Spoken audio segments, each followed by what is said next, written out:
வணக்கங்க. நம்முடைய வாழ்க்கையில் ஆயுசு வரைக்கும் ஒரு மனிதனுடைய ஆயுசு வரைக்கும் 2 உச்சரிப்பு மட்டும் வந்துக்கிட்டே இருக்கும் காலங்காலமாக. அதில் ஒன்று என்னன்னு பார்த்தீங்கன்னா, செஞ்சிருக்கலாம், ஏன்டா செய்தோம். இந்த 2 கேள்வியும் ஒரு மனிதனை குழப்பிக்கிட்டே தான் இருக்கும் ஒரு சில பேரை. ஏன்னா ஒரு விஷயம் செய்கிறதுக்கு முன்னுக்கூட்டி யோசிப்போம், ஆனால் செஞ்சதுக்கப்புறம் ஏன்டா செஞ்சோம் அப்படின்னு யோசிப்போம்.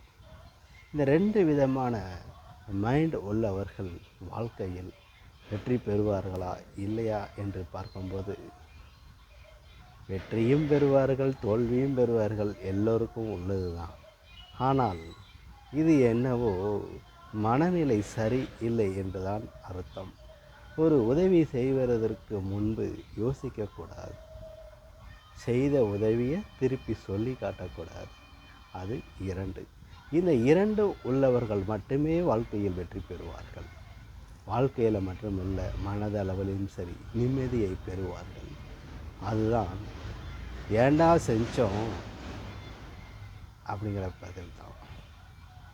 ஏன் செய்தோம், செய்யாமல் இருந்திருக்கலாமே அப்படிங்கிற இது நிறைய பேர் இன்னைக்கு வரைக்கும் யோசனை பண்ணிக்கிட்டே இருக்காங்க. அதில் பதில் கிடைக்கிறதே இல்லை. செஞ்சதுக்கப்புறம்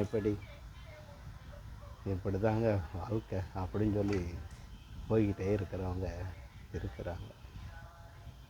அதனால் ஒரு முடிவை நாம் எடுக்கிறதுக்கு முன்னக்கூட்டி 10,000 திறப்பு கூட யோசனை பண்ணுங்கள். ஆனால் செஞ்சதுக்கப்புறம் தயவு செய்து யோசிக்காதீங்க.